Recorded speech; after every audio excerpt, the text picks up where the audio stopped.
Today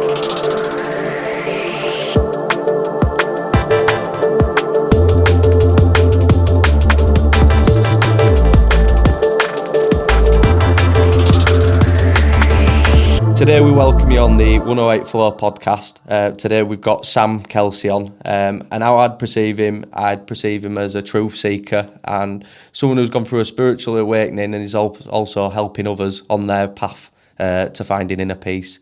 So I'd like to welcome you on. Cheers, and great. Thank you for being here. It's all right. Thank you very much. I'd like you to share how your spiritual awakening came about and what were the process in that.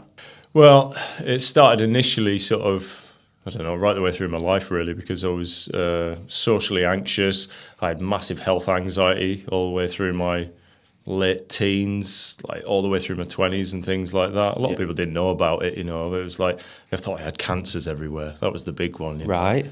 And it was like, and then I'd get better. And I was just in a state of anxiety the whole time. It's probably why my hair disappeared, you know what I mean? It's like just in a pure state of fear. And I guess it's always been the intention, because it's like we have soul contracts here and we write in, the detrimental learning parts of our life. When I was younger, I had 3 trips to hospital when I was very young, and it really sort of like conditioned my mind to be in a state of massive fear. Yeah. But what it also did was maybe look at death and what death is, So right the way through my 20s, just health anxiety. I was scared. I was dying here, there, and everywhere. I'd get better, and then I'd be like, "Oh no, it's this happening. Now I've got pancreatic cancer. Now I've got a brain tumor. I've got all these things, And that just went right the way through. And then it got to when I was about 32, and I was in and out of depression all the way through my life, really. I was with my ex-partner and things, mother of my child, and I knew that the relationship wasn't so coherent, you know what I mean? And I tried to make it work, and I was forcing everything really. And then at the back end of 2019, I got IBS. Right. So, and then to me, as a hypochondriac, it was like, oh my God, this is awful. I'm going to have this for the rest of my life. I'm not going to be able to shit properly and all the rest of it. So then it led on to me going into a big state of depression. And I remember on my 32nd birthday or something, like I was at the lowest ebb, like I was really like finding it hard. So then at the start of April, I was severely suicidal, was like, I'm done with this, didn't sleep for a few nights and things, and just the mind was overtaking. So then I went on to antidepressants for 6 months, because I just didn't know of anything else that could, I was like, I can't do this anymore. So anyway, they sorted me out for the short term, but they make you very numb. They sort of like, you're sort of running on, there's no highs, no lows, watching films, quite emotional guy. I was watching films and I'm just like, it's not feeling anything. I'd had a friend who said the exact same thing. He had an addiction, but then went on to them, and he was like, I don't feel sad, but he's like, I don't feel happy either. He's like, he went at it, and that's what we're here to do. We're here to feel things, aren't we? Yeah, totally. And I think it's a very clever thing that society's done, is to put these things in front of people, going like, we live in a really messy world, It's like it's completely out of balance with what we are, who we are. We are nature in essence, and it's a very unnatural, almost synthetic way of living, So everybody's going like, oh, something's wrong with me. There's nothing wrong with you. There's something wrong with the way that the world's being, controlled, and the way that we're being controlled in that as well. So yeah, then what happened then? Then I was all right for a time, but like I say, I was just numb. And then it got to the point of September, and I'd eased off the antidepressants with the intention of doing DMT. I'd had it in my cupboard for like 3 months, and was just sat there with it like, oh, I can't quite get myself to do that, you know what I mean? And one day I did, I took a small amount of it and was like, oh, yeah, okay, it's quite cool, right, yeah. And I just heard loud and clear in my head. It was like the first message that I really got from my guides as such, going, go downstairs, load yourself up 50 and on you go, mate. So I went downstairs, loaded myself up 50 milligram, went back upstairs, 3 big talks of it, and I remember falling back on the bed, and the ego mind was just there going like, what have you done? Oh my God, you're going to die. Oh my God, what have you done? And I just remember something else came in, my higher self, whatever, and just went, just shut the fuck up. Yeah, just shut the fuck up. I've had enough. And literally, as I said, up, I disappeared.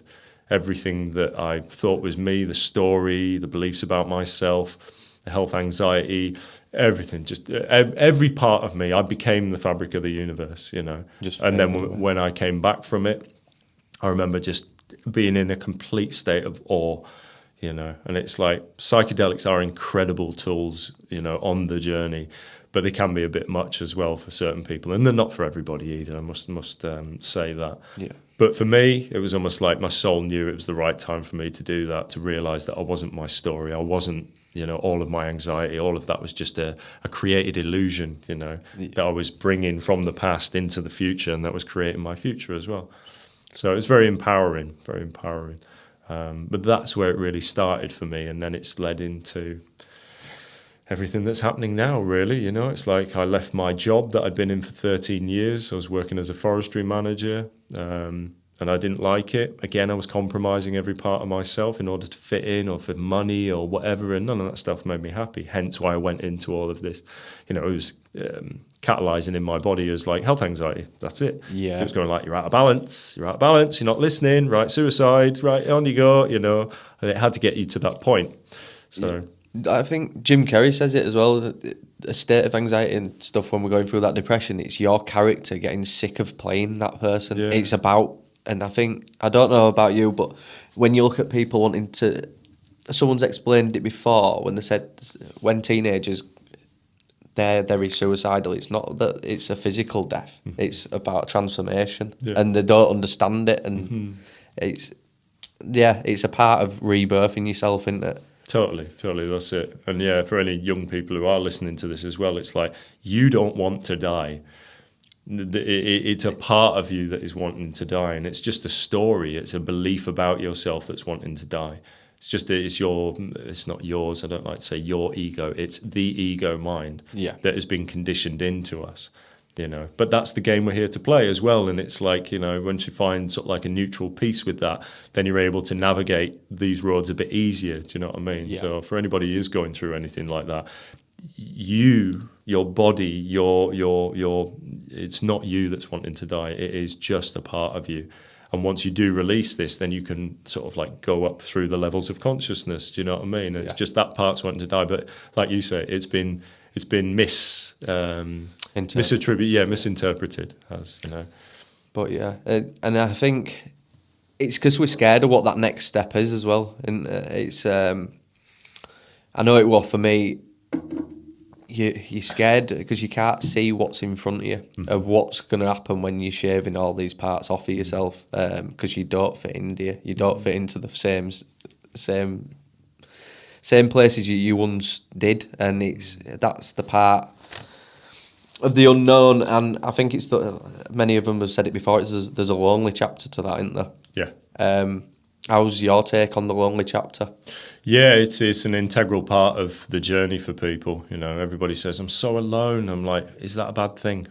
You know, I say it on my lives all the time and things. I'm just like, is it a bad thing? Do you want to be hanging around with people who you're no longer in coherence with? You know, because you're going to use so much more energy trying force. Anytime the word trying is used, it's force. And that old way of being, that sort of masculine side to the world, is dying off now. You know, it's like we're moving into a lot more gentler and trust orientated way of being. You know, and it's like faith. You can call it faith if you want, but that faith is only catalyzed when you realise that it is safe to be able to do these things, and life will teach you all that.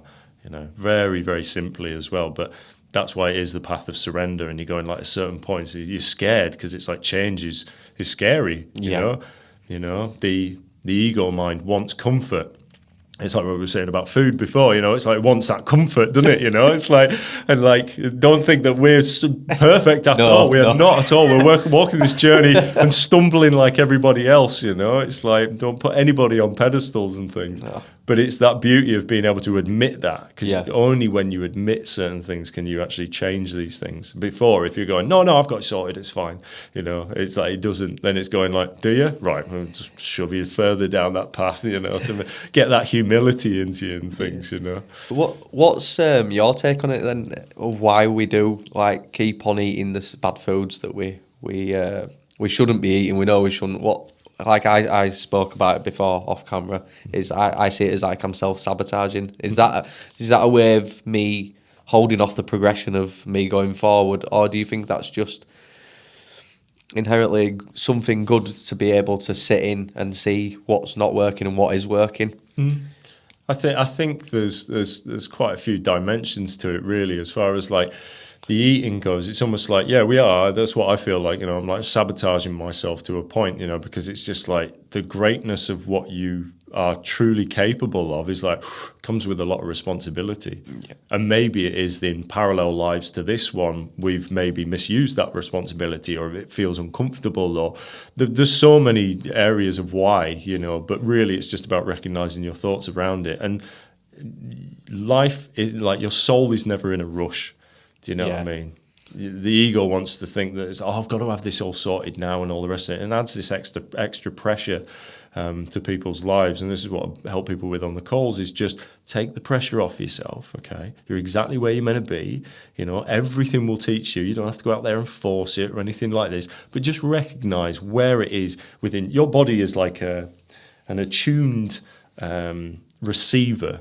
So if you're putting stuff in, if you're consuming in whatever way, like media, or, your phone too much, or you're addicted to all these things, you'll get to the point where you'll go, this isn't working anymore. And sometimes it has to get to that point where it's going, all right, this really isn't working anymore. It's actually all right to be in that place and allow yourself that, you know what I mean? But also recognize that you are capable of a lot more, But it is kind of scary, because it's like, when you do start, I've done quantum journeys and things like this, and what I've seen and been shown in these journeys is that we're very, very powerful. All of us, we are all very powerful beings, and sometimes that's like, oh shit, because there's that big responsibility that comes with it. Is that Coach Carter that talks about that? I think it's with a kid, and he's on about it. He says the thing that we're most scared about is knowing how powerful we are, because that's the scary part of stepping into that, because with more you get more responsibility to it, don't you? Yeah, exactly. It's far more scary. Yeah. Can you expand on the quantum learning? Just for anyone that hasn't heard of that. Yeah, quantum journeying is like basically you get put into almost like a trance state, and you get talked through certain areas. Basically, you're going into other dimensions of reality, and you're seeing your previous lifetimes, where you've been, what sort of things you were doing there. It's like, for me, it was like I've always been an earth healer. Yeah. So I'm here to heal the earth. That's why I have a deep connection with trees. So I have a little Capricorn in my astrology chart, like a lot of Capricorn, which is very grounded earth energy and stuff.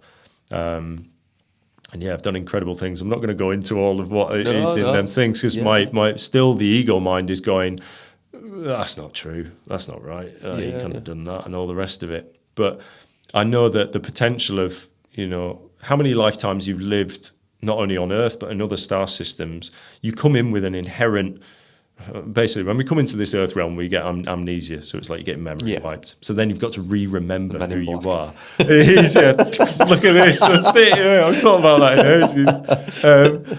And so it's, you come in with this amnesia. So then you've got to remember who you are, and that's a really cool thing. If I was God, which we all are, I would write it in that, there'll be this earth realm, and like on there, it's like loads of, everything's inverted, everything's backwards, and you've got to find out through that inversion what feels right to your soul. Other characters in this play, they won't remember so much, but when they move on and pass on and transcend, they'll just go back into another 3D reality to get them up to speed. Yeah. So there's no rush for anything, It's like, that's a big one with people. It's like, I've got to do this now. I've got to save the world. I've got to do it. No, you save the world by saving yourself, in essence. It's really good to recognise the ego that way as well, isn't it? Because I think when we're all just busily running about, and we realise what are we in a rush for, and you go, that is ego, and we can ground ourselves back down and come back to breath. And I love your outlook on that, having amnesia, because I also see it as soul maybe came here and it had a checklist of all the things that we wanted to learn, and then the computer went, right, there's algorithm, we're going to give you all that, and you're going to take you on this journey. That's exactly what it is, isn't it? And it's just interesting. It is really interesting. What's biggest the biggest slip holes that you've fallen into on this journey? That might be able to help the listeners. I want to say this first and foremost, Liz. There is no mistakes. Yeah. There is no mistakes. And thinking that there is a mistake, that's probably the biggest slip hole, because everybody's so intent on, if we don't do this now, then, this is going to take over. And this just, the more you it's a paradox. The more you let go and the more you surrender, the more you let the divine do its work. The less you get involved and the less that you try and change anything, the more it allows for that change to happen. And the more you just go within on yourself, that's probably the biggest, is thinking that, on this journey, you've got to change these people. I've got to go out there and I've got to change the minds of these people, like forcibly. The force is dying away now. It's a very masculine trait. We're moving into feminine dominance, in the world. And it's like that, for me, was a real sort of like slip up. And it is for everybody. Everybody who I speak to going like, my mum isn't seeing this and they're not seeing this. And like, it's not for them to see right now. They're watching you. Yeah, they're waiting to see what they're watching how you act. Like, I think we spoke about off cameras. Mine were quite full on. And the way I were acting like sporadic, it was like having an AK-47 just shooting off everywhere. Exactly. I haven't got a clue. Yeah, but now that it's steadied out, people are starting to watch and go, it's actually putting some good into the world, because that's all. Everything's energy, and it's what you're admitting. Yeah. And if you're just sporadic, running around like exactly. like a lunatic, they're going, I'm not following it. Yeah, exactly. That's it. I must say, like, on my journey, I say it's quite like, I did not make awakening look easy. And none of us have we? I literally watched yours last night, that video, now I just went, I don't know what I'm going to talk about, because you're talking about, it seems to be the same thing that's mirrored up a bit, and you're saying like your earth sign and stuff, where I'm earth sign, and it's weird, isn't it? I am heavily Capricorn, but I am also Aries as well, so it's like, that's a big one, but like, it's a grounding nature, It's like I couldn't ground people when I was in that sporadic state or whatever. But that is a part of the journey as well. Yeah. Like, you've got to go through what doesn't work in order to get what works. So there is no mistakes, And that's being really gentle with people, because I think people put so much pressure on themselves to, enact so much change in the world and save the planet and all this sort of stuff. It's meant to be fun. Yeah. Like, we're here to have fun. And like my guides, and I've started doing work in Akashic readings for people as well now. And I've only done two with people, but I get really good feedback and things. And still, the ego mind is there, and it's going, you're making all this up and all the rest of it. But I know I'm not, because it's coming from somewhere. I'm just transwriting it. But can't remember what I was saying there. But anyway, there you go. No, I'm very interested in the Akashic records as well. What led you to that? Because about 2.5 years ago, I got one done on myself, and it was one of the biggest sort of enlightening moments for me with regards to my own power and abilities, and everything she was saying. I was just like, so this, like, what, it's like, because there's higher guides there, and these aren't just your guides. These are what she calls the big cheeses. They're the ones who are really sort of like looking at everything on a holistic way and going, seeing how it all interacts with everything else. I mean, your guides do that as well. Yeah. But she gave me information that I remember that morning I wasn't in such a good state. I was just like, I don't really know about this and all the rest of it. And not about the Akashic records, it was just other stuff going on. Yeah. And at the end of this, I came out of it, I was just like, flipping out. And like, just being with your Akashic records open tends to clear a lot of stuff out of your system energetically, like attachments, cords, energies, entities, any of this sort of stuff. And it just felt like this weight had been lifted off my shoulders. And it was that, what I was saying about, we get this amnesia. This helps you remember what gifts and skills you've brought from previous lifetimes, other star systems, where your soul first incarnated on Earth. And it catalyzes it all, and it makes you able to take a nice bite-sized chunk out of like, I am so much more than what I thought I was, and that really helped me to expand my consciousness, and I just felt this huge expansion, after that. It's like the DMT did it that way. Now I don't really take anything anymore, I've got to the point where it's just meditation is enough, and you get to that point, Psychedelics are an amazing tool on the journey, though, if you're being called to do these things, go and do them, because they're fantastic, but no, ultimately, everything external of yourself has to fall away. Yeah, I'd spoke to my friend about that, because when we're taking it quite regular, I was getting a lot of feedback out of it, but then it was like, there's too much. You've come away with a list of all these things and these ideas. How much do you need on that list before you start implementing what you're bringing back? It's helping with certain stuff, and ultimately we're supposed to be here and sober, aren't we? And that's the hard part. I mean, I'm not saying that I haven't go do a pont ceremony again, because I think they are. If you feel called to do it, and it's not just for shits and giggles. Yeah, exactly. You can't make mistakes. And I think that's what the problem that I were in at one point. They'll slap you in the face. Yeah, we're like, I've stopped drinking. I've like. Zoe even said, well, yeah, but you're taking mushrooms now instead. Like, you know, where's it going to end up? They're great tools on the journey. They really are, you know, but they're not essential. No. They're people who, you know, I speak to who have become very much put themselves into higher consciousness states through just meditation, breath work, running, like going fishing, you know. For instance, on my journey, you know, it's like there's this spiritual idealism, you know, and I fell into the trap of that because you're quite impressionable, you know what I mean? And I think it's a lot of souls who are here on this journey, they are quite naive almost to a point, or childlike, not childish, you know, they're like childlike. So that curiosity is amazing. So you go and try things, you go and do all these things. But yeah, for where you go after that, then it just gets down to the point of just looking after yourself, taking care of the people around you and stuff, you know, and not falling into those traps. There's the links back to the first question, the spiritual idealism. You can fall into these traps of like, you'll be like, oh, I'm really good in myself now, and I'm going fishing, I'm doing these things, I'm working out, I'm doing a bit of yoga every now and again, you know, not as a must, but it's something that you enjoy doing. You know, if you're doing something out of a need, or somebody else is saying you must do it, or whatever it is, find your own path. You know, find your own path of what you want to do. It's not about looking, because then you go onto Instagram or whatever and you go, oh, hang on a minute, somebody else is doing that this way, and it's like, maybe I should do that.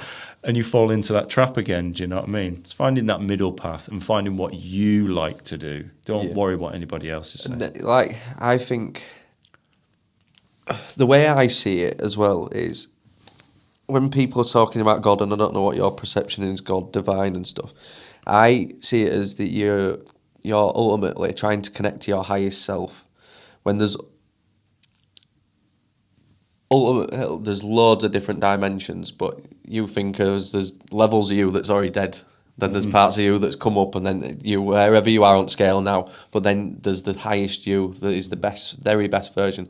And when you're praying or if you're meditating, you're trying to connect to that person. And this journey in between is getting rid of habits that no longer serve you, maybe drinking. I'm just saying drinking, for instance, one of mine. And you're putting in something, because you can't just take something out and then go, oh, I'm going to be all good. You've got to, it's about switching bricks to build up to get to. And each brick of these, you're then kind of building a roadmap of how you're bridging the gap.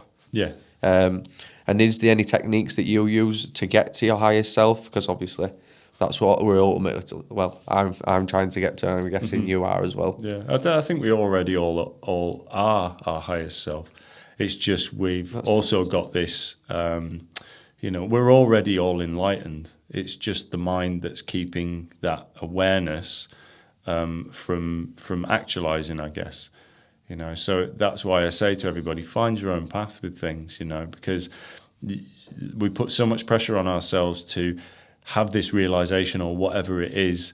And yeah, there are levels to it and stuff, but what do? Like, I love myself, you know, it's like, I love who I am. And, you know, I'll wake up in the morning and I'll tell my cells, like, oh, I love who you are. Do you know what I mean? It's like, this is class being here and being grateful. Being grateful is like number one. Vitamin G. Yeah. I said Joe Dispenza say it, and I'm like, that the most powerful vitamin on the planet is vitamin G. I'm like, what the fuck's the other way? I went gratitude, and I'm like, that's some powerful shit. Because then it doesn't matter what shows up in your life, you know. Because, for instance, right now, you know, it's like, there's a bit of a hoo-ha going on. Well, it's not anymore. It's settled down. But there can be hoo-has with people in your local environment, basically. Yeah. And they're finding problems with one another and all the rest of it. I'm keeping it very general. And so, you know, with that, normally people who are in a reactive state, fight or flight state, they're generally in the third dimensional awareness. So that's lower rungs of like fear, anger, shame, guilt, all of these lower rungs, as David R. Hawkins goes into in the scale of consciousness. And they're all below 200, basically. So if there's somebody who's in a place of fear or fight or flight and they're below 200, take everything they say with a pinch of salt is a nice way to do anything, is to say it, So anybody who's above that, then, you're into courage, you're into, is pride in the lower one? You're into courage, love, joy, peace, acceptance, all of these ones. Then you can start to you can co-create with that because they are actually conscious. They're not just working off the animalistic nature anymore. And we dip in and out of that all the time, right? That's very important to keep that in mind. Just stay humble with it. But yeah, it's like if things are happening around you and they're trying to drag you into drama or they're trying to get you into a place that's like, combating and shouting and anger and all this sort of stuff, just remain peaceful, and it's like, and then also be grateful for that lesson. Because we can often get into it and be like, oh, fuck's sake, he's done that thing and I didn't want that to happen. If you accept everything and you don't mind what happens around you, and then not only you don't mind it, but you're going, great, this is teaching me patience. This is teaching me humility. This is teaching me to expand parts of my consciousness that I was unaware of before. Then you start, when the shit starts hitting the fan around you, you can look at it from a place of learning rather than, oh, woe is me, you can't believe this is happening again. Because then that will just play out and you get absorbed in it and you lose consciousness and you're back to square one again. Yeah. You'll just have to do it. That's all good though, because then you can you'll get another test on it. It's not like you just go, it's even when you think you've got things, the universe will come in and go like, have you got this? Yeah. Can you remain calm? We're going to make your car break down in a really inconvenient place. And if you can go like, oh, great, right, what's going to happen now? I'm excited for this. If you don't mind what happens, you're in that place of super learning, Yeah. And then the universe is like, whoa, yeah, they're starting to understand the game.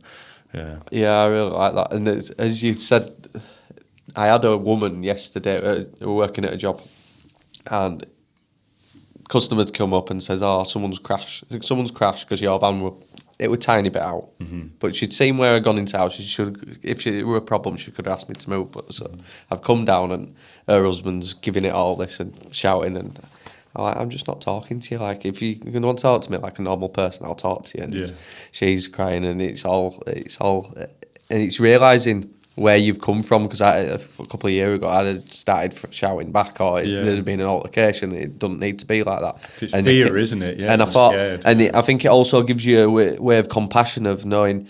He's just trying to be a bit macho because she's going. I know what it's like. My missus has crashed a car before, and they go hysterical. And he was just trying to be protective. And wrong way to go about it, but it's just good. Better to have that mindset to be able to diffuse it much. And then I was walking away like, thank you for the progression in this journey. Yeah. And he's still shouting, he's going down the street. And it's just like, I'm thankful for how far it's come. Just a little, and they're little things, aren't they? Yeah. And recognising that in yourself as well is a massive part of it. And writing down or even just going like, God, yeah, wow, I have come on. You know what I mean? Because I forget that. I'm very present a lot of the time, and I forget to remind myself that, I could have reacted there, and I didn't. And that's like, wow, spot on, good for you. You know what I mean? And that catalyses that self-love, Yeah. It's like seeing everything as a gift, No matter how, there'll be people there going like, no, my mum's just gone into thingy for cancer or whatever it is, and this is happening, and there's nothing good to come of this. If that's your mindset, then that's the feedback loop, and that is the absolute feedback loop. And I think that once you change it, and you're like, "Where's the diamond in the dirt?" And it is in there. You might have to dig down and find it, or it's a case of being patient. Yeah, that's it. Everybody's wanting remedy to all of these things that are happening now. Just wait; it's not finished yet. And I think that's because we live in a society now where you can order something and it'll turn up like that, or we want that validation or gratification. Convenience is really inconvenient to and solve. But it doesn't. It, and I see it in so many instances now. Is like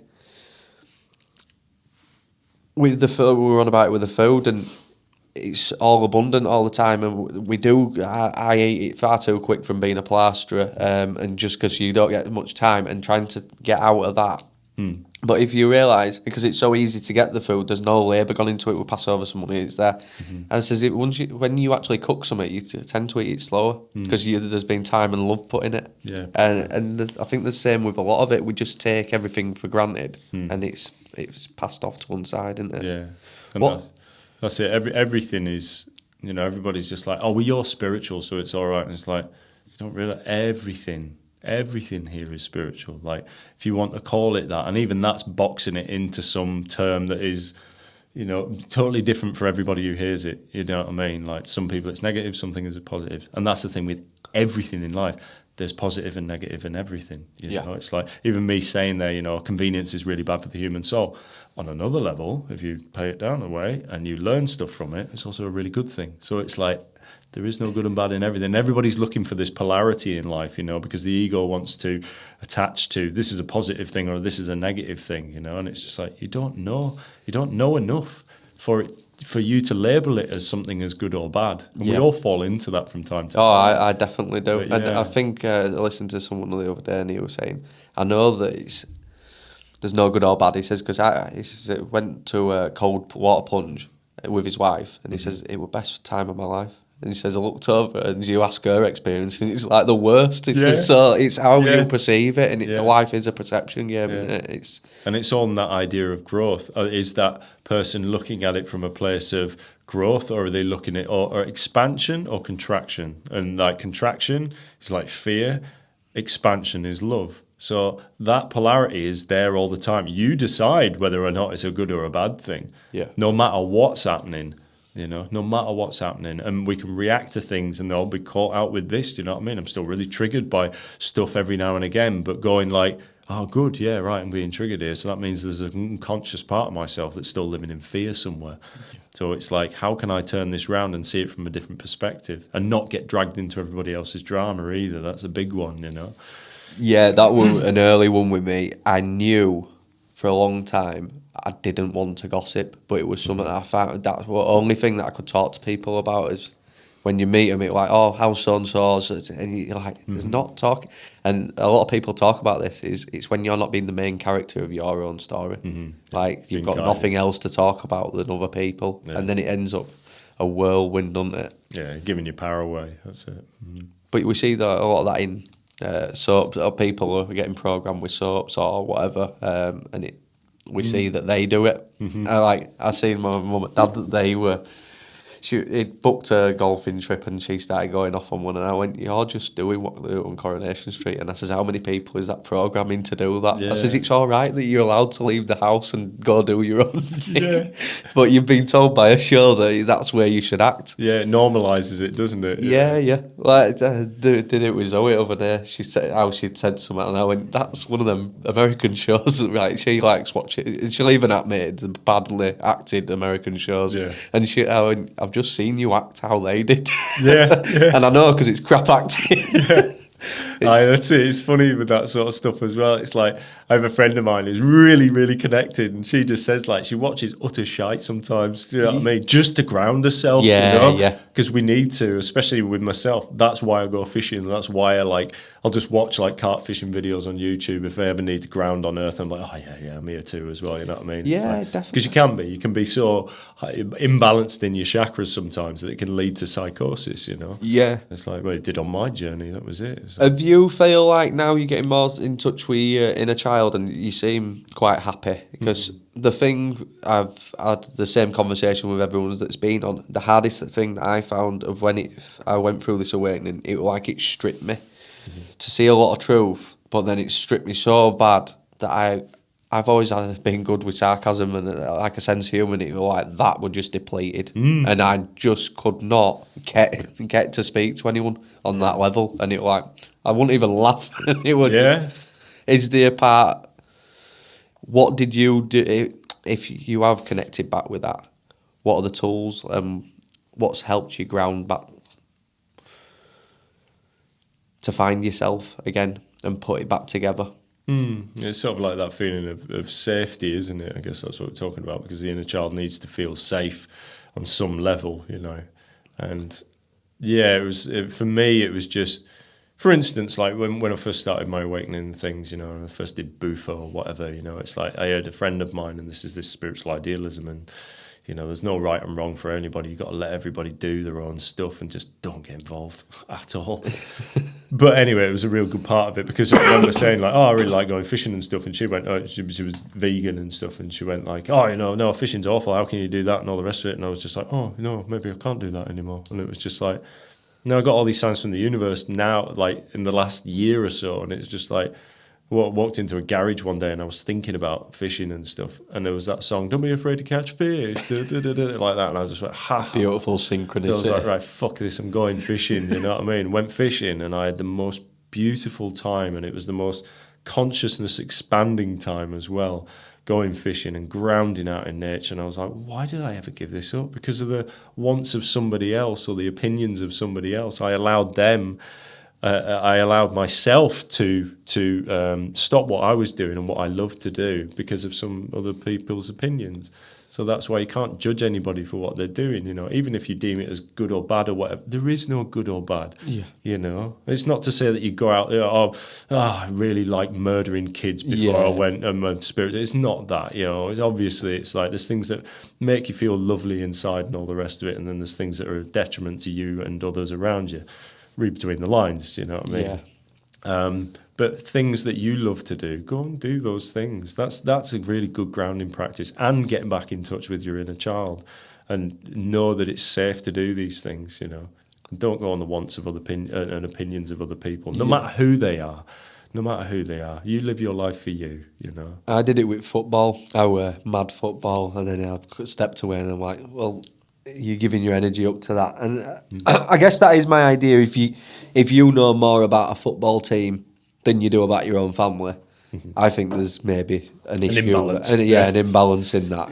But I'm not totally. You shouldn't be able to go and enjoy a game of football, because I will watch it time to time. I'm just not like every week. I'd watch every game, you know, and that changes that, doesn't it? Yeah. What's It's kind of like the way that you do the things you used to do. It's not about not about changing the actual things that you used to do. It's maybe changing your mindset around them. Yeah. Like, for instance, now, well, back in the day, I used to put such a huge priority on catching fish, you know, and catching the biggest fish. Now I go fishing in a state of bliss, and I don't give a flying fuck whether or not I catch. I go because I love chatting to the people around me. You know, and I always love this. I love taking photos for them people around me and like sending them. I get more of a buzz out of that, helping other people, than I do actually of my own self, you know. And everybody comes around and is like, you caught anything today? I was like, no. I was like, you've been here 3 days? And like, God, you must be really upset. And I'm like, nah. And then you realise it's self-projection of them, because totally, and then you can see you in them. Totally. And that's the beautiful thing of it. And then if you can share now your experience of why you go, you can change their mindset. Totally. And I'm not saying in a manipulative way, but no, like, you'll just look at you. Stuff at different angles, because we only look at head on, don't we? Yeah, and that's a myopic view of things sometimes. Yeah, and that's the beauty I found, is looking at stuff from other perspectives, and you can also put yourself in other people's shoes. Yeah. And that, I feel like that's where I'm at my level in my journey, is compassion. I'm starting to have a lot more compassion for people, whereas I probably didn't a few months ago. The ego probably was at the front seat, like I was saying to you, barking orders. But then again, going into it, it was divine, because it pushed them away. Yeah. So it pushed them away, for it allowed me to grow on my own. Yeah. Whereas I wouldn't have had that if you were around the same energies all the time. Totally. So, and that's where it's nice to have a look at it from that perspective. 100%. Yeah, and it is. It's almost like, look at everything from the perspective of just pure awareness or pure energy. It's like, you know, we do these things so that we can create space around us, so that we go into that isolation, because that isolation is critical for you knowing thyself. That is what this whole journey is. If you want to understand others, you know, there's no Sam doing anything here. Sam is a story. Sam is a collection of memories that I then project out onto the world, and I say that this is me. Remove the name Sam, then remove human, then remove everything until you get back to just pure awareness, and that's what we are.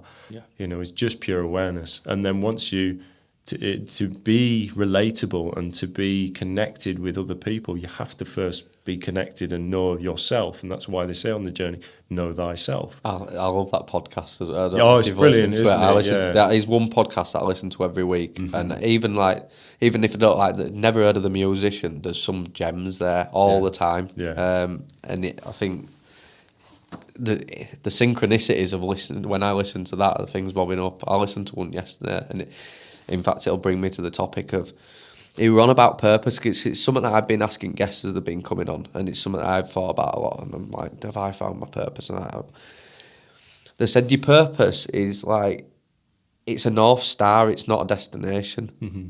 And like this podcast, I know that it's something to aim for and put some good energy into, but it's not going to be it's not going to be the final destination. It's going to open up many doors. Yeah. And it's just where do you think your purpose lies at the moment? Is it the one-on-one calls that I do? Yeah, calls and the mentoring? Is that where it is, or do you think again that's just going to open up some more doors? Oh, it's just going to open up more doors. I know this. It's like, I don't know is the question. Is the answer to that? You're just letting it flow to you. I don't know.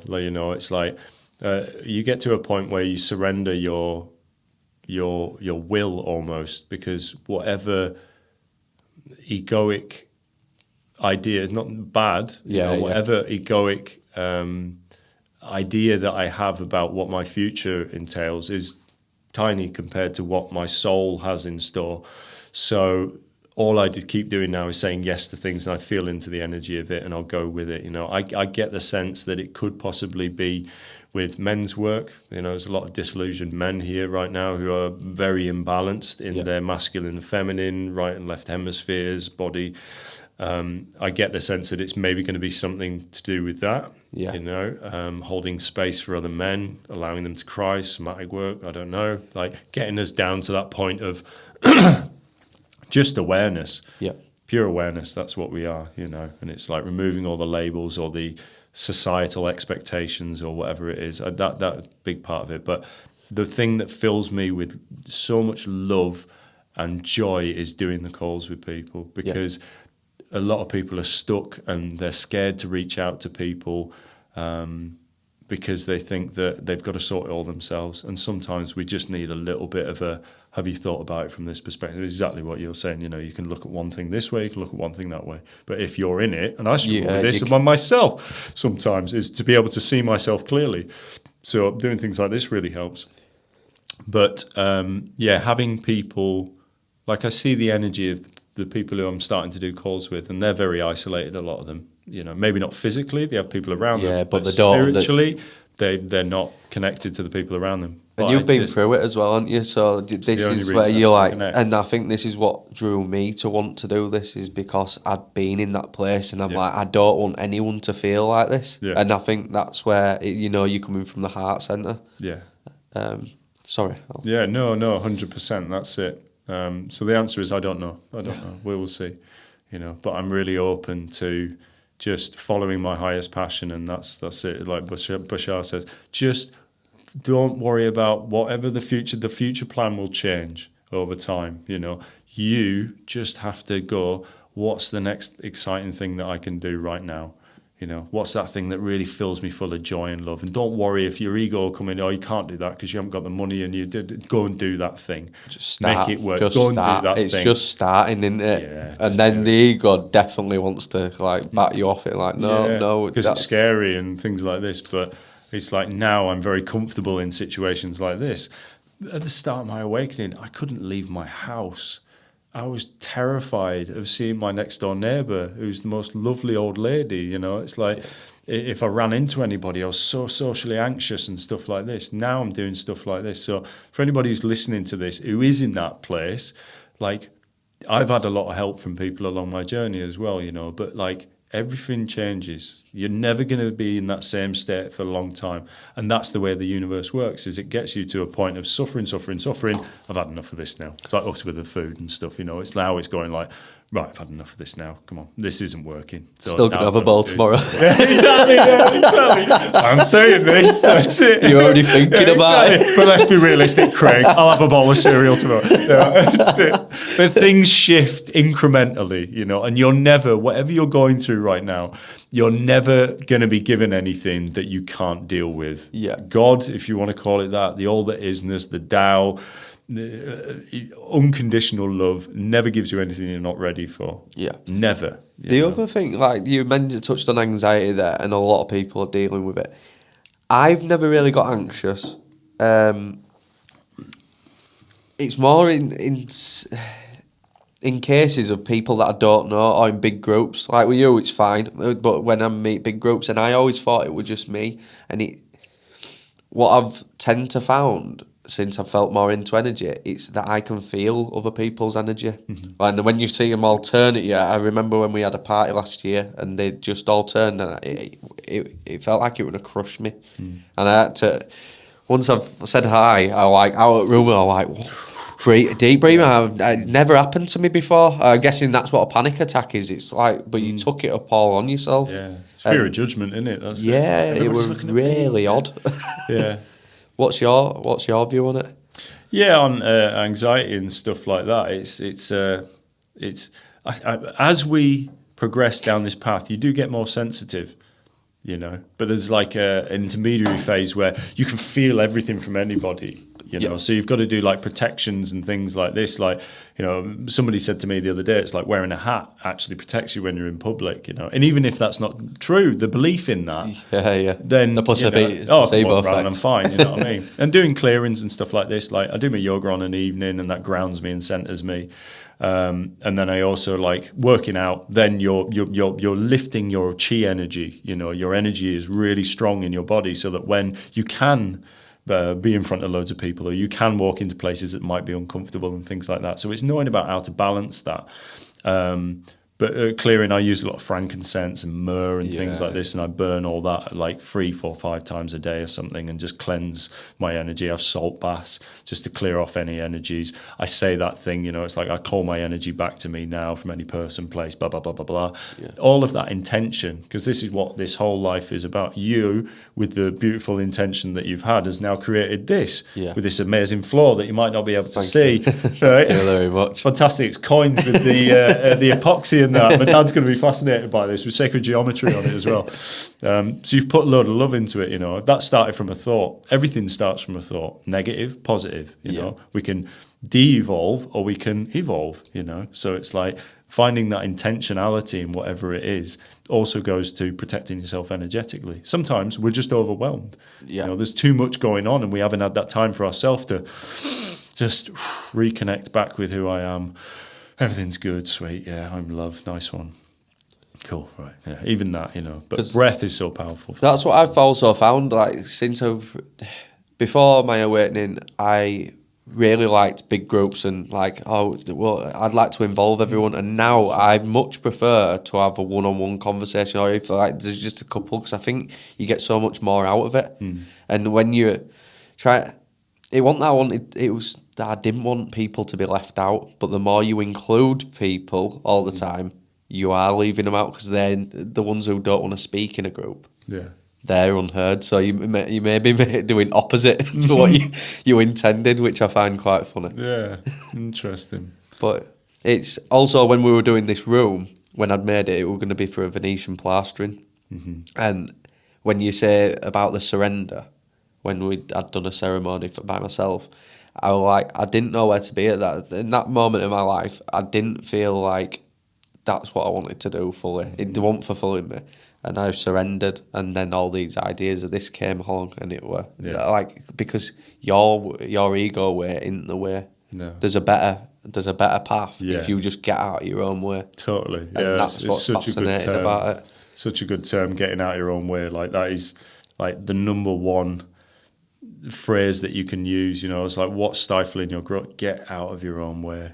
And people don't get that though, because they're like, well, I'm giving it up.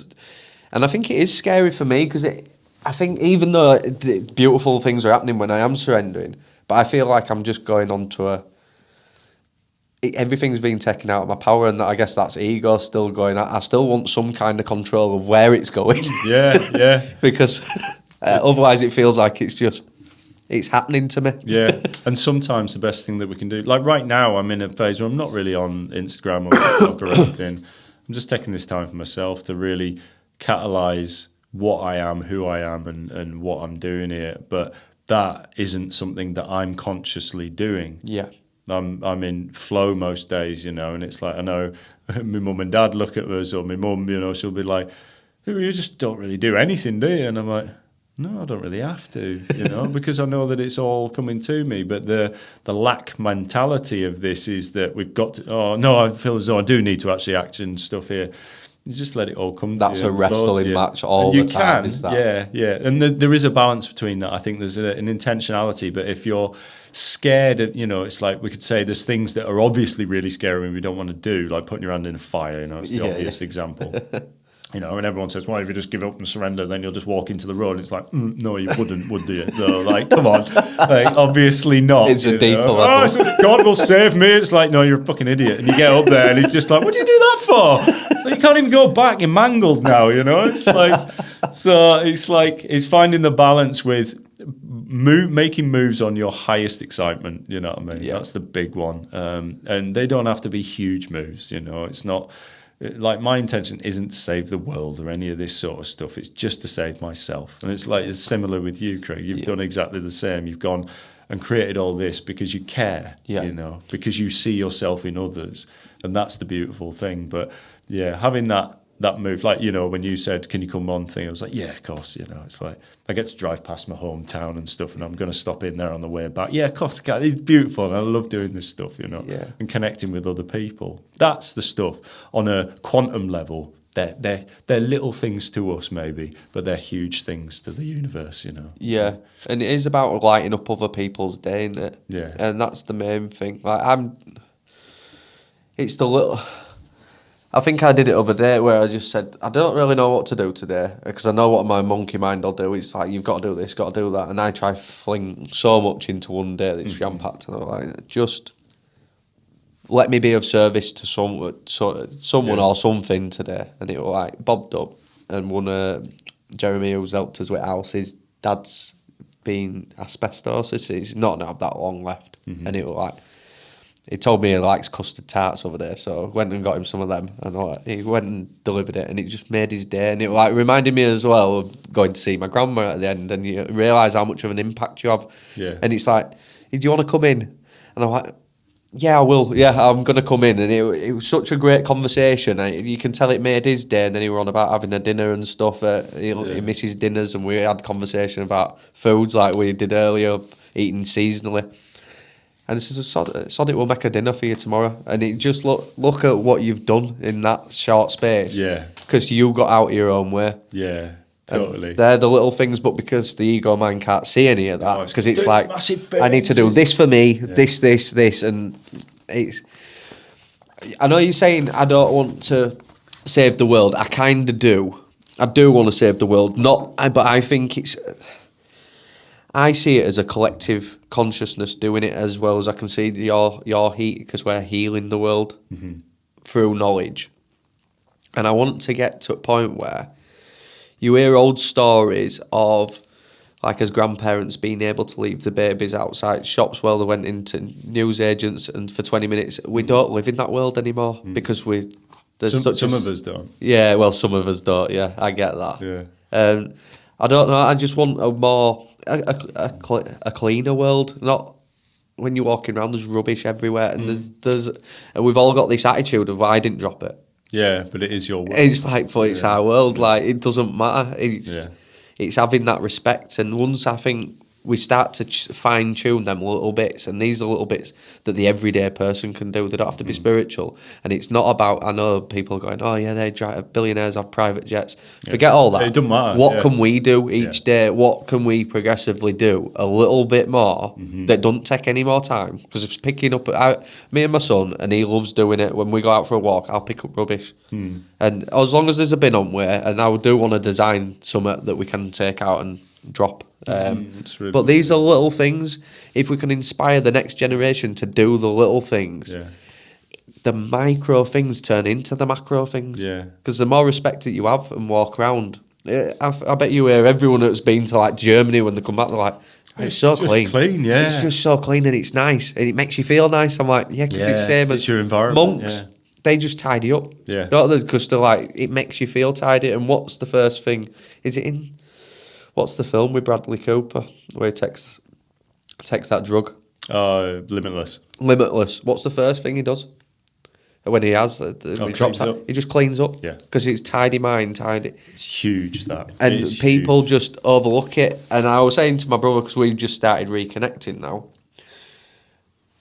and he's in a really good place. I said, could you imagine? I said, when I looked at your car, when we opened car door like 5 years ago, it was just like wrappers everywhere. Yeah. And I went, now your car's clean. I says, it transcends, doesn't it? Yeah, totally. And it's just the little things. And I think we're both on the same path of wanting, we just want ourselves better, and inherently when we're better, the world becomes better. And it's just, we're trying to build a bit of a roadmap for people. Yeah. I'm not saying we have all answers, because I'm sure even when they're on their journey, it'll reflect back stuff that we need to work on, and it's a constant thing. Totally.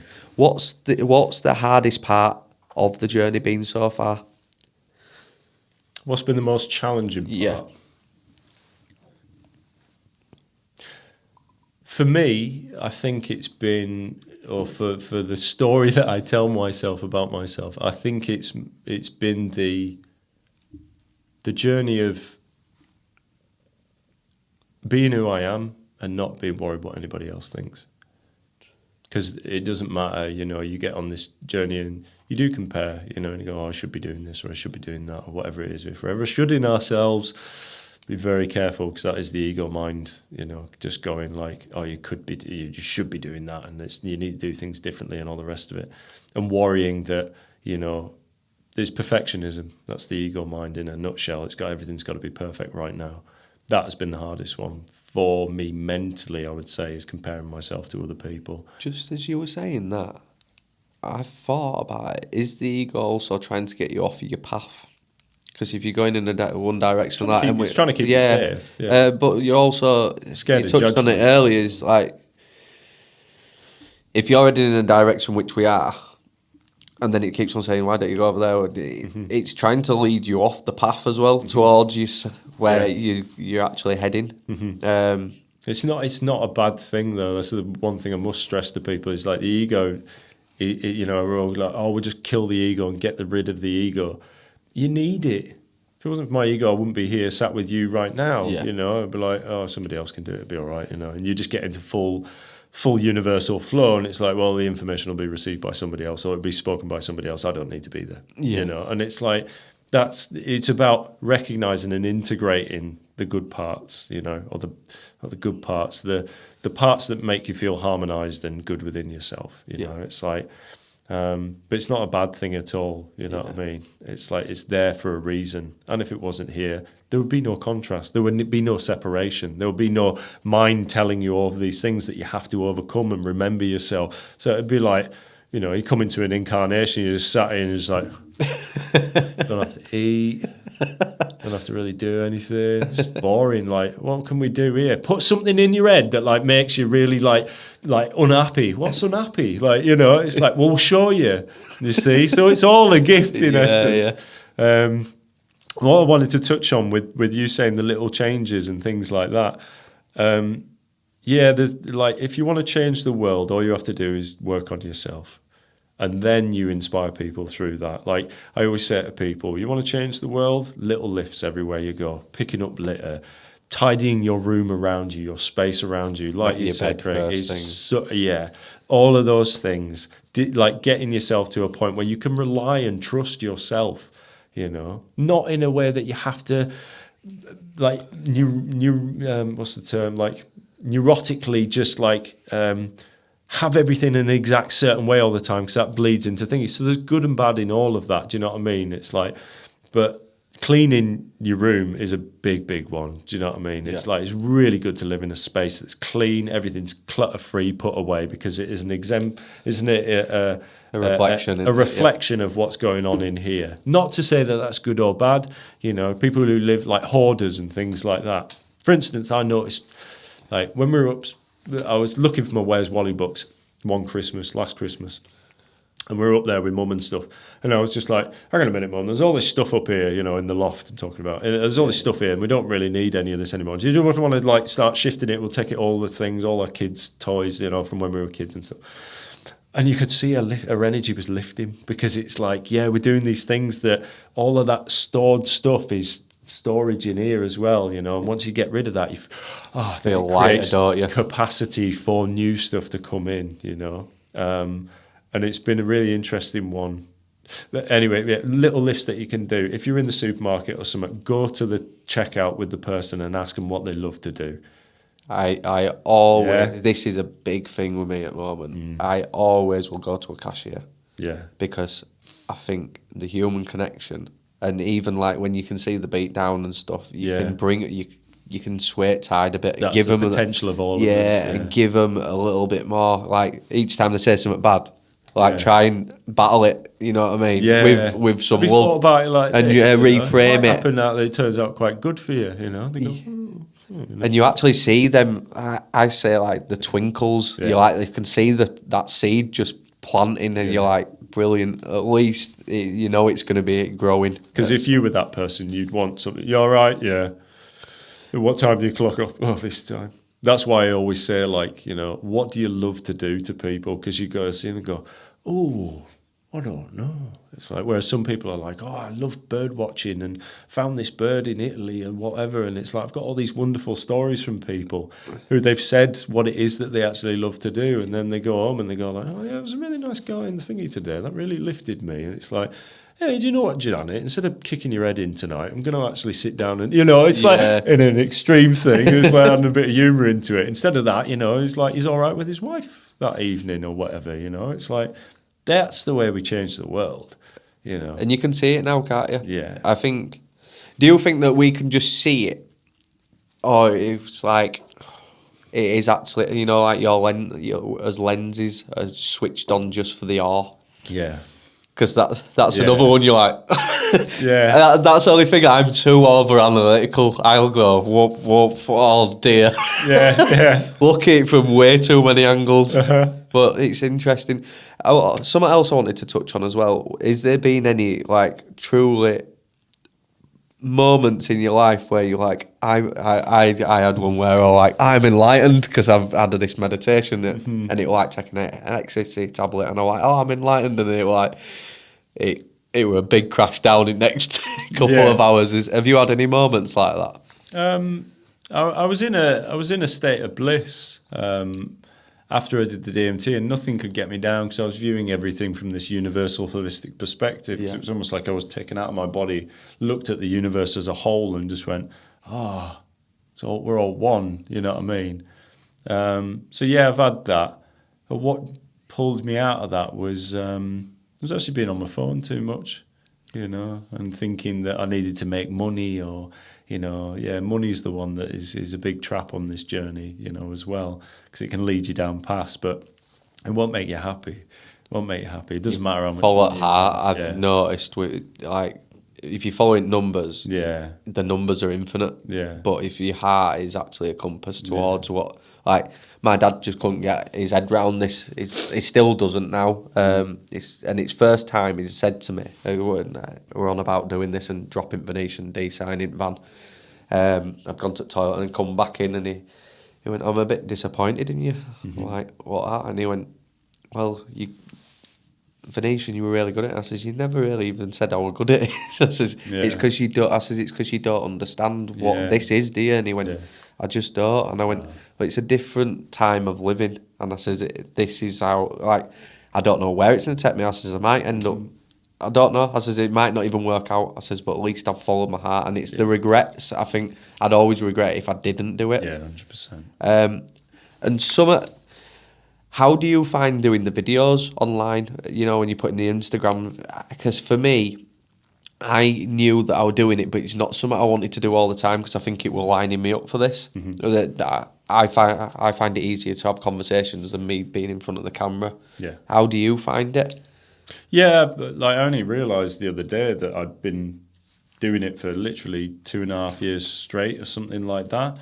And I've been posting pretty much every day apart from a few little breaks here and there, Yeah. But there were little breaks, there were days or two.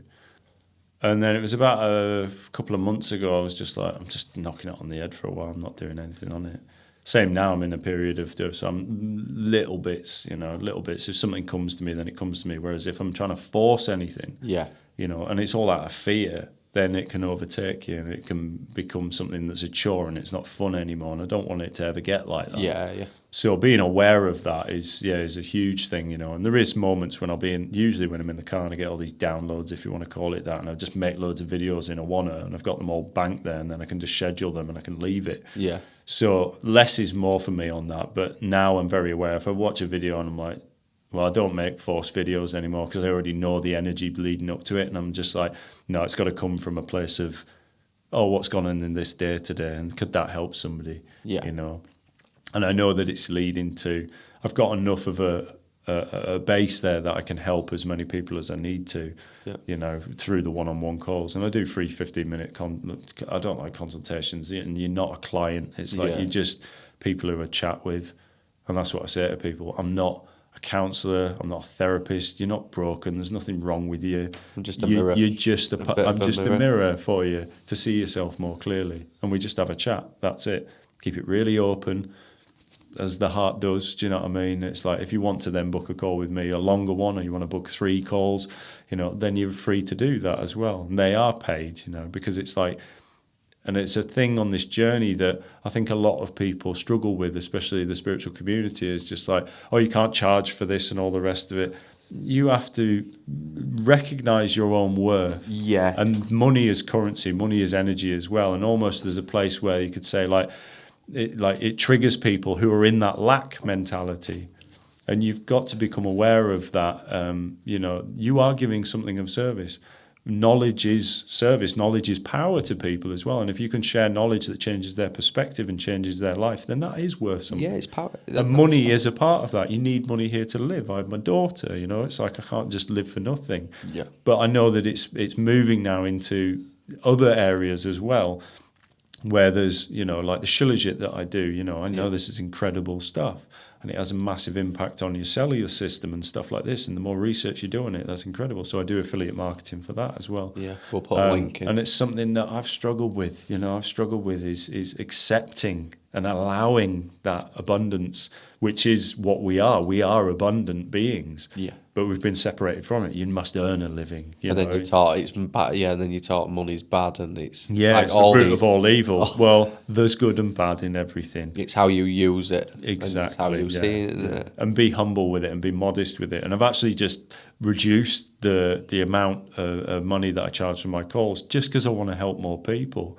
But if you're giving something away for free, people they don't value it. Yeah. Whereas if you are charging for it, and it may go up and down again, it's like we'll see how it goes. But my life has been such a way that I've struggled and suffered a lot in my lifetime to get me to this point of awareness. That's not for nothing. No.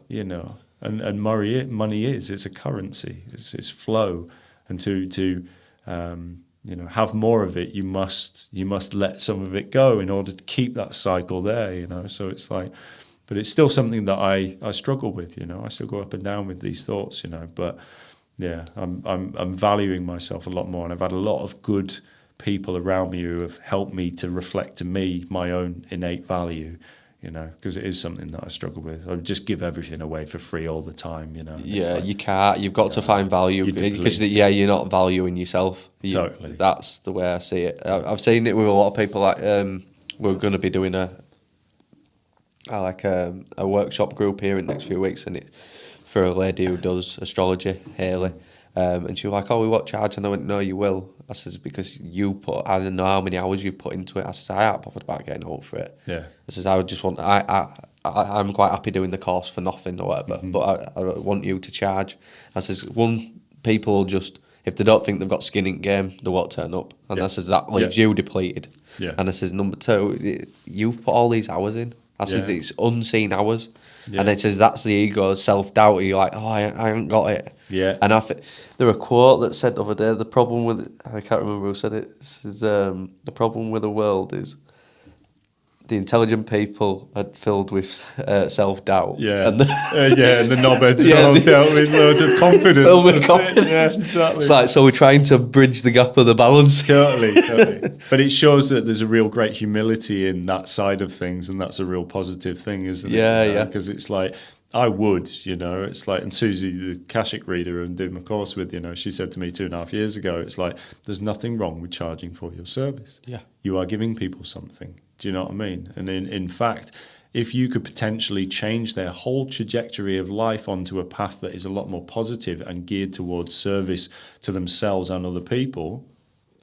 And who knows that these people are not even the ones that you let do it for free. When they get to us part, who's saying they're not going to help you out and put you in a position where you are kind of, these are the things that the ego can't see, and it's trying to grip onto the things it can. Totally. And they're the things that are pulling you back down. Yeah. And it's a funny thing, isn't it? And I know you sort of spoke about it the other day, with us all being fractals and God being put to, we're all little tiny pieces now, shattered everywhere. Do you think what we're trying to do is pull ourselves back to one? Yeah, 100%. It's a natural law of the universe, is the law of vibration or coherence as well. It's like these are natural laws, so everything fractures out. It can't keep going that one direction forever. Yeah, it's like the universe. It could boom, like your timeline of your life. You grow old, and then you get smaller, and then you die, and it's that. Birth and death of everything. It's a waveform. So there's things that and there's patterns that and that's what I help people to see in their lives as well, is seeing these patterns, and then they can go, oh, because the ego's going like, oh no, it's just going to end up like this, and I'm going to be stuck like this forever. That's impossible. It's impossible. Everything changes, So definitely the waveform goes like this all the time, So it's going like into the polarity of dark and then into the polarity of light, but darkness is just the absence of light. It's not an entity of itself. It's a big grey area that we live in, Yeah. And that's it. It's how plants grow. They grow in dark, don't they? Yeah. So growth comes in the darkness. And exactly. People, I think my son said it a few weeks ago. He's scared at dark because he's had bad dreams and stuff, but he's like scared of it. I'm like, what happens when you close your eyes, actually? When it's dark? I went, good. Don't be scared of it. Yeah. It's just them little things, isn't it? The other thing, what's your view on like the golden age? Do you think we'll see it in this meat suit in this lifetime? And what do you think it'll look like? I think it's happening right now. Yeah. Because it's like, any prediction or it's going to be then is attachment for the ego to go like, oh, it's going to be happening there. I already see it happening around me all the time now. Yeah. For instance, like I always had a fractured relationship with my mother, my parents. It was always very fractured all the way through life. And now it's got to the point where I'm just emanating love at them. And I live back at home. And I was thinking, I've been there for about 3 months now, something like that.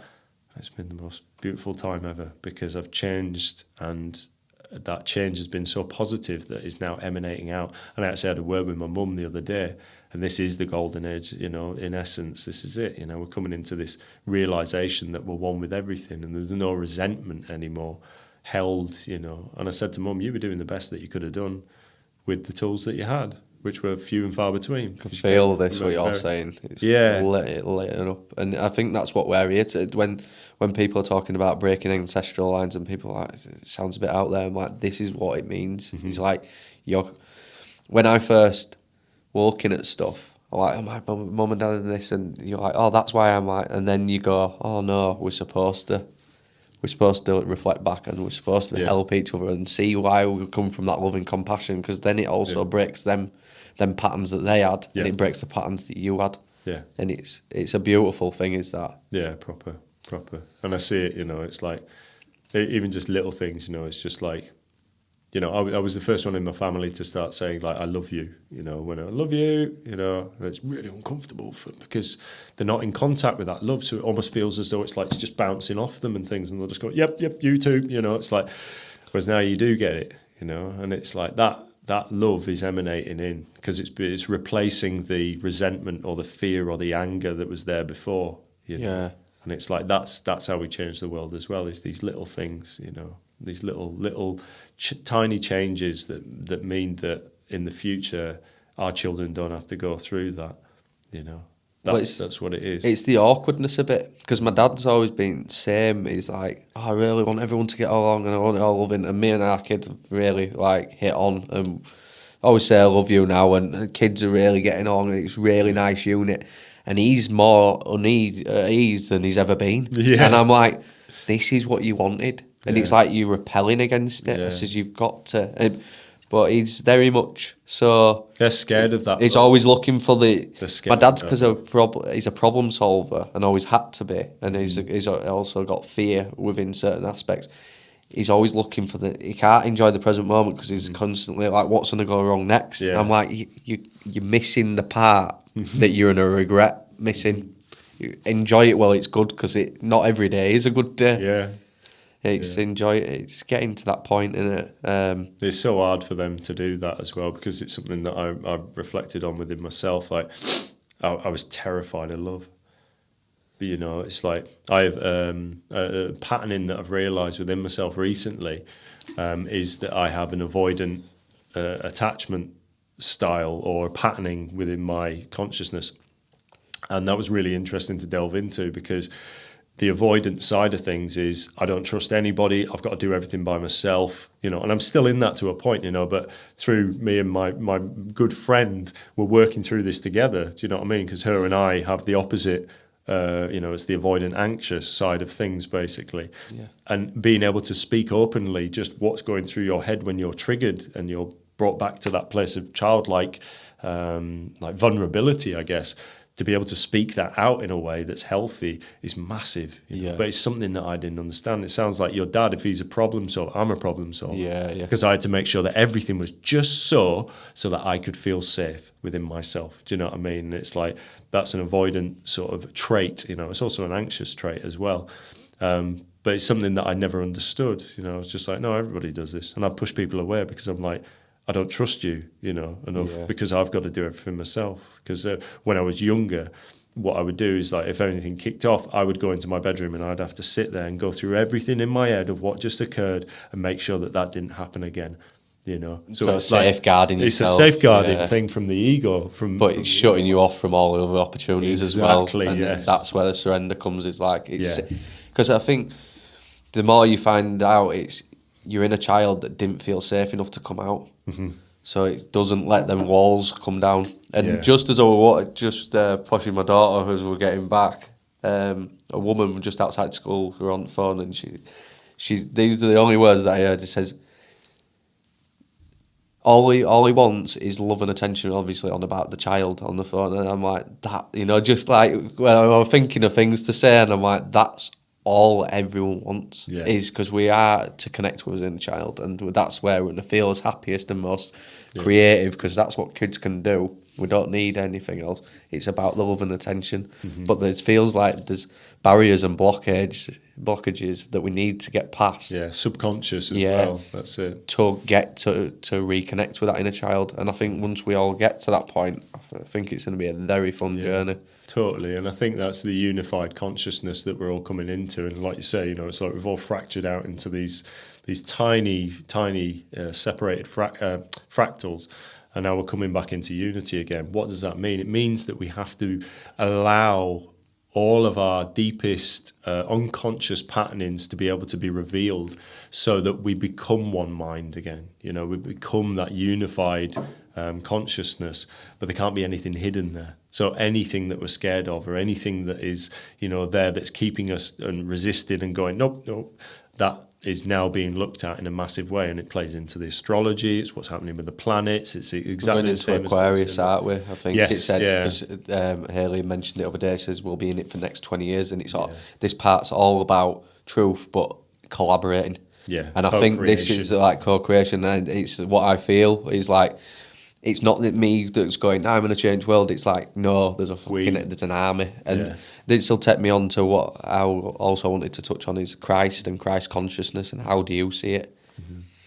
Because my perspective is Christ consciousness is just an energy that we're tapping into. And I feel like I've had it run through me. I can feel it in you. And the more that we'll get up to that level of being able to access it, it is accessing you.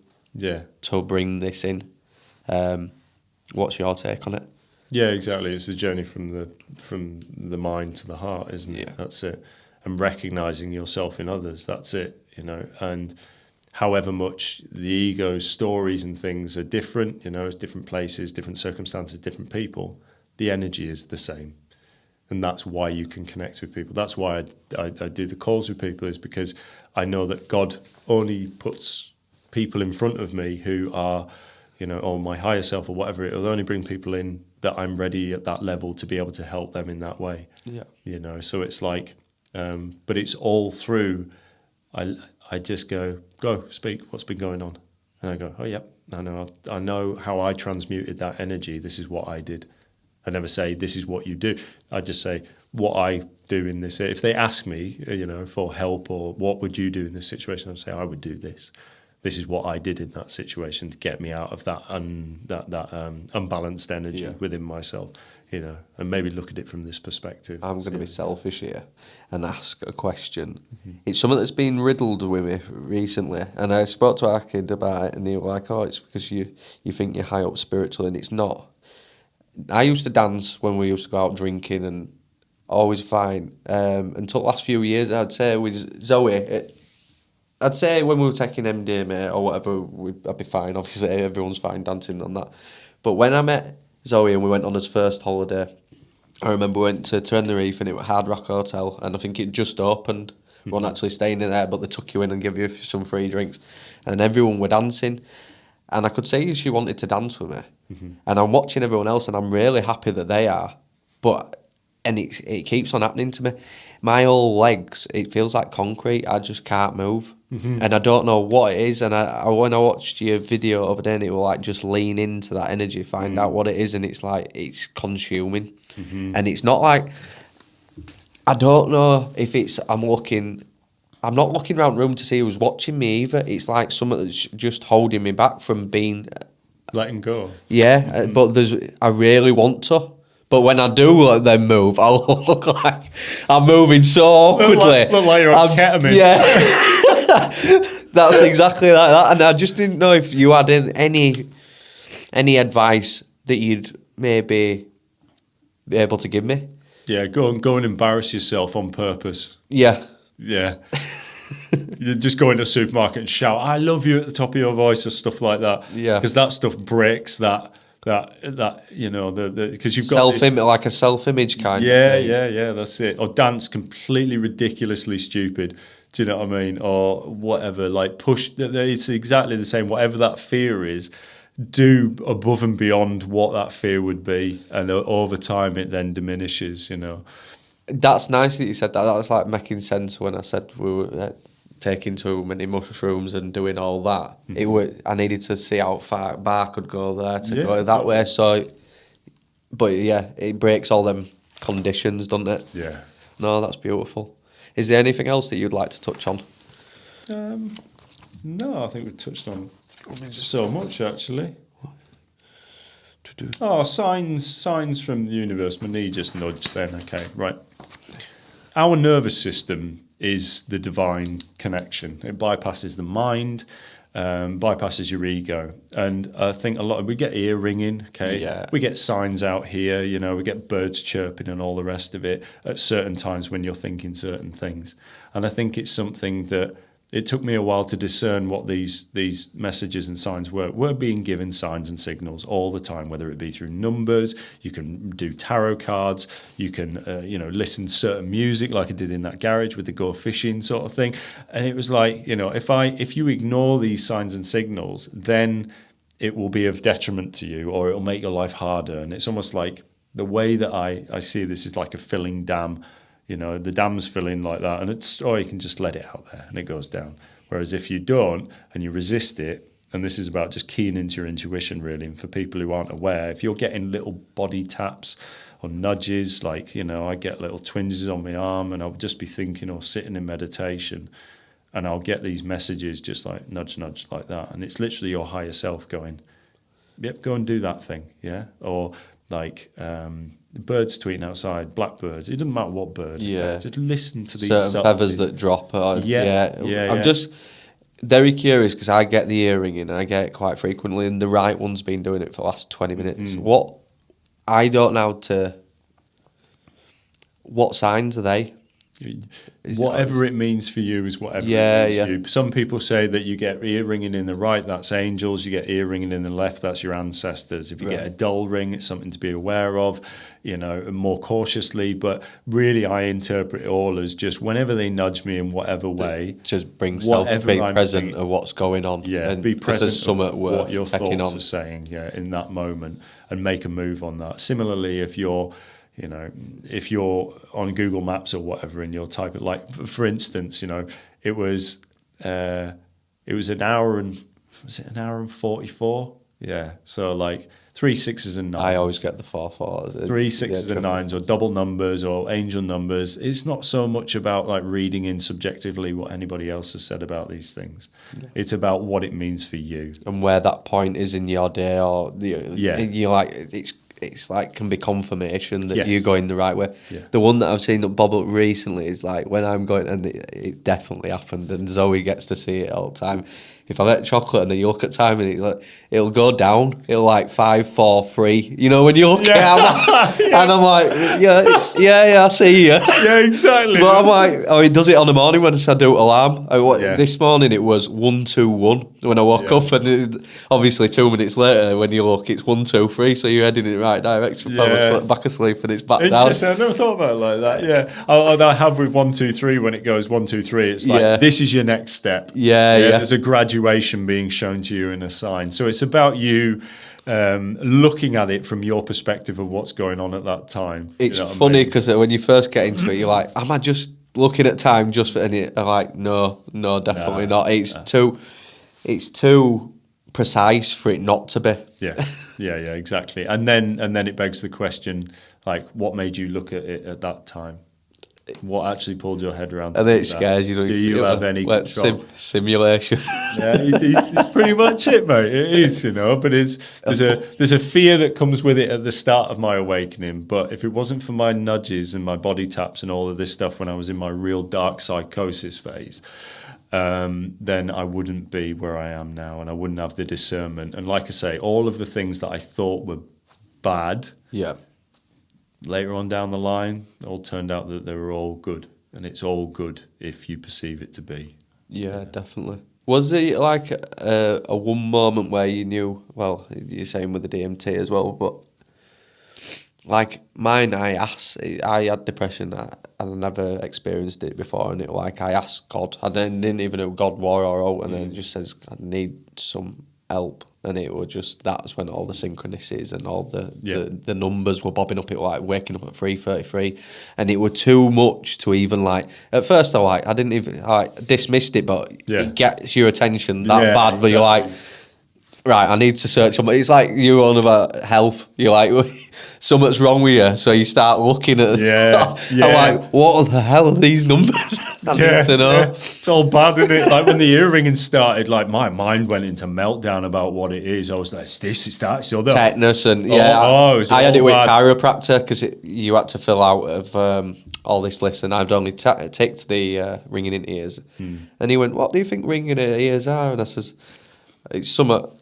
He went, it's tetanus, and I went, it's not. And he went, right, tetanus, tetanus. So, and, tetanus, I love it. But when we went to end, when he cracked my, he went, that'll sort that out. You won't have ear ringing. And I'm like, as soon as we got in car, he just went worse. He does. It's worse, or is it better? Oh, that's the question. That's it, innit? Love it. And the last one, what I'll do actually, how do you overcome judgment of others as well as yourself? What are the tools that you use? whenever I'm judging anything, Yeah. doesn't have to be people, could be circumstances of saying this is good or bad or whatever it is. Yeah. Something in me that I haven't yet brought into my awareness as being something that is positive. It's like, and then having compassion for yourself is big on that. It's like not recognizing and taking accountability for whatever it is that you're doing, and then integrating it. But if there's anything where I'm judging a person or I'm saying this, that, and the other, I know on some deeper level it's something within me. Know, and that's the way that you get over it, is recognizing that. Oh, thank you. It's that thing again. Oh, cheers. Yeah, nice one. Didn't see that. And it's like, whatever it is, doesn't matter what it is, there is only one thing interacting with itself here, and this is just a big mirror. So it's like, that's how I remedy that. Yeah. Is there any techniques, or for anyone who's interested into meditation and hitting different levels of consciousness, is there any starting out route that you'd tell someone that might be helpful for them? Yeah, just do it. Yeah. Just do it. Like, I've upped it recently. But again, it's not something that you feel as though you have to do, or you're not doing it for the sake of saying, oh, I meditate now, or whatever it is. It's like, it just naturally comes into your awareness at the right time. Do you know what I mean? When do you practice it? I wake up in the morning and I'll do breath work, so I'll do box breathing, or maybe I alternate everything. I'm the eternal sampler. I just sample different things all the time, but make sure that I do it. Rather than run stale with the same thing. Yeah. And even just sitting start small, do 5 breaths, Don't load it, I've got to meditate for an hour now a day and all the rest of it. You'll get great gains out of that, but not if you're doing it from a place of, I should be scheduled. Doing this. Yeah, I did that when we first got into meditating. And like, right, morning thing, that's what I do. I do an hour. Like, I do guided ones, so it can always switch through how long you do it for. But if I'd miss it, I'm like, this is it's messing up my day, and I'm like, look back at it, and I'm like, no, I messed up my day. That zen that you're chasing, you're just running it out the door. Not every day can be the same day, and it's not supposed to be. It's how you react to it. Yeah, it's how you flow with it. That's a big one, that, Craig. It really is. But like, just simple stuff. Do a simple chakra meditation, 15-minute. And something I heard the other day as well, and something that I know is right, because when I first did DMT and things, I didn't know what the term spirituality was. Right. I was just me. I was authentically myself, and then it comes in with the idealism, or this, you've got to be doing it this way, or whatever it is. Let go of that entirely, But I didn't know what it was. Did I meditate? Yeah, I did meditate, actually, and I did cold water every single day. And I went down into the river in the mornings in February, January time, sat in the river for only a minute or so, but it was freezing before I went to work, just to test myself. Because whatever my ego mind's going, like, just eat the chocolate cake. You can eat chocolate cake, that's fine. Yeah. But if you're eating chocolate cake all the time, or bowls of cereal all the fucking time, then it comes of detriment to your body, and you can feel it within your body and stuff. So it's about just recognizing what is good for you and what is not good for you. Yeah, and I think my thing with food is, and you look at what sugar can do to the brain, is it sends it sort of scatty. Is if you tend to eat that on a night of where that might be only the couple of hours that you get to create, or put the hours in to create this new life that you're doing. Yeah, you're actually stopping your progression on it, and it's noticing it.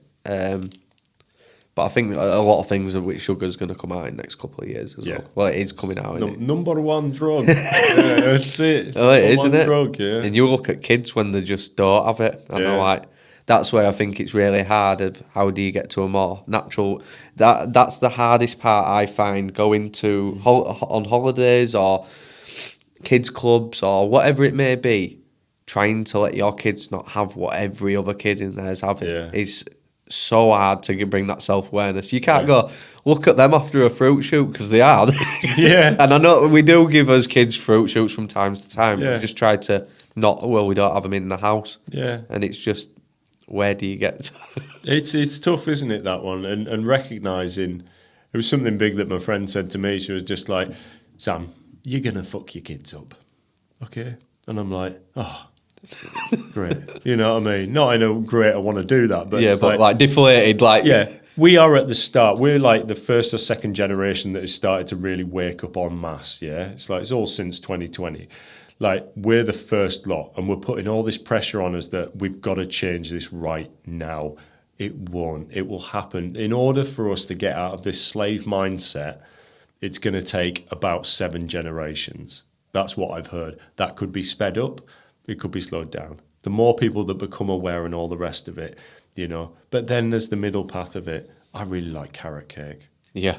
I only discovered it last year. And I'm Did like, you? Bloody hell. Everyone said that, It and I'm put like, you off? What, how come you didn't eat it? carrot in a cake. Carrot? Oh, I Really? don't think that goes. Oh, But since I've had taste it, sensation, mate. I'm like, wow. And there's one down locally to us. I went the other day and I gave some to my mate 'cause I went, I've tried a few carrot cakes and I went, this is the best one. And he gave him it.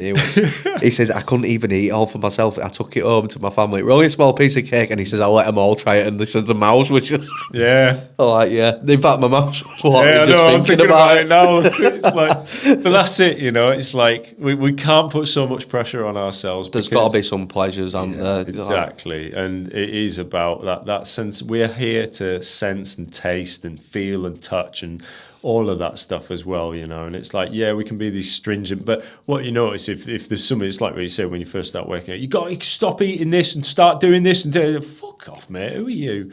And you I know think what that's mean? where I lost myself because I'd said no to so many things in my life. I was like, it's like having tabs all open and deleting it and going, no, can't I play on that app? Can't play on that app? Yeah. Until you're left with nothing.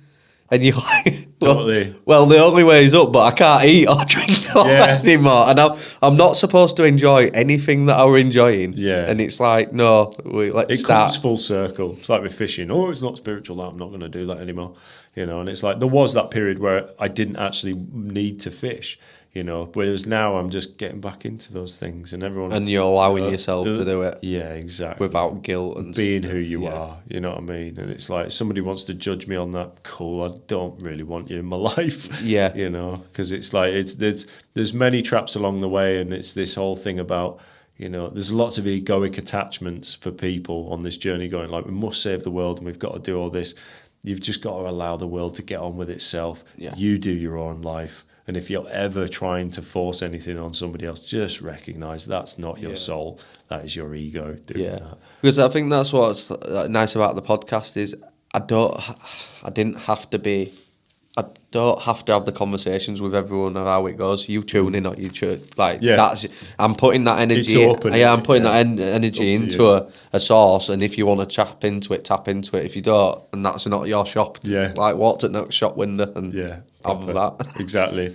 And ultimately, I think people are always looking for what we want, but you know, it's walking that middle path. And you know, the spiritual people are all like, I feel. Oh, it makes me sick.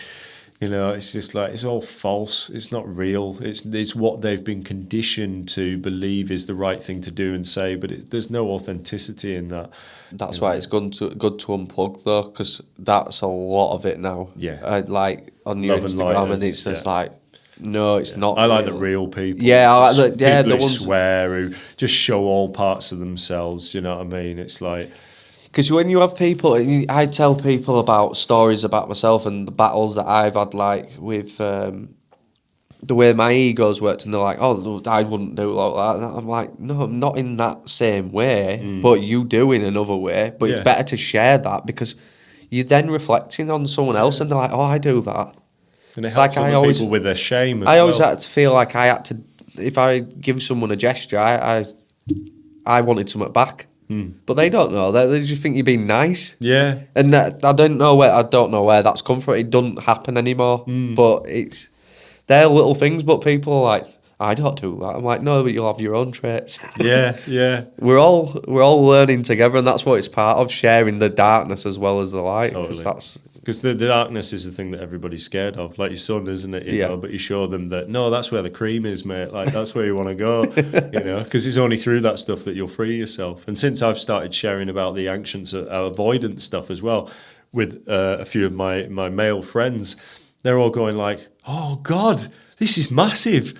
oh my God, this has implications for if I release this, then I can trust other people, then we can truly co-create together. And it's like, yeah, like, you know, speaking to Matty about it and my friend Alex and stuff, and they're going like, yeah, I really resonate with that. Thank you, you know, and it's just like, yeah, it's cool, isn't it? Like, because now we get to liberate ourselves from this, you know, this idea that we had about ourselves that was never true. So now we're building a foundation of truth within ourselves. Yeah. That's all we've got to do. And that's what I think we're all searching for, the truth. Yeah. That is it, isn't it? And it's found in here.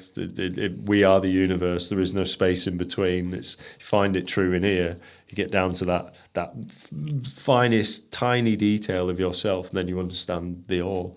The anxiety falls away. Everything falls away because once you know that you're living a true life, there's no one who can judge you that you're going to take it. You won't let it go on board your ship. And that's the beauty in it. And anyone that...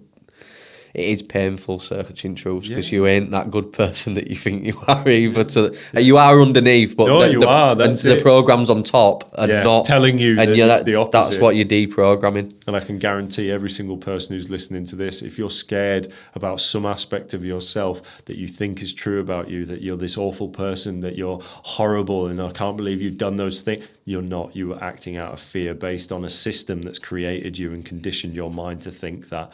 And that has power over you then. So in order for us to, always that beautiful thing where people are saying, you know, it's like, oh, you're really quiet all the time or whatever. And it's like, yeah, I've actually worked on that quite a lot in myself and things. Thank you for pointing it out. And they're going like, oh, well, you know, it's like sometimes you speak out of turn and all the rest of it. Yeah, it's taken me a while to actually speak my truth and things, and it's turning the perspective round. Yeah, and people who aren't in that place, they will try and control you and drag you back into. It's their self-projection as well. I mean, when you're coming back with an alternative, it's actually going, is that the way that I can fix myself? And that's where these conversations. That's why it's so beautiful because you are you're turning tide on it. Yeah, you are turning the tide. Yeah. Is there anything else that you'd like to add at the end? I think it was going to end about 20 minutes ago, but that'll do this time. I liked it. No, but is there? We'll put your link in the bio so you can do the one-on-ones, and I'm hoping there's some retreats and stuff to come from you, which I think that'd be beautiful. Yeah. Something's forming now, you know, with the calls that I'm doing. Certain people are reaching out and they have land and stuff like that available. And beautiful energy of these people as well. So it's like, you know, it's almost like you go on calls with people and you're just like, you're all right, mate, because you know them on a soul level. You've already done stuff with them in the past or whatever it is, and there's certain characters who you know are from similar places galactically or whatever it is, and you can just go, oh, cool, now what we're doing in this lifetime. So your soul does remember that stuff as well. So, watch this space. There you go. If you want to find us, it's Medicine Man Sam on Instagram and TikTok. And also on YouTube now as well. Reached out, so probably get onto Spotify as well if I get my arse into gear. It's all just don't let ego get in front. Exactly. That's it. It's got to be on the time. We're gonna have to have some carrot cake. So peace out, people. Yeah, thank you very much. Thank you.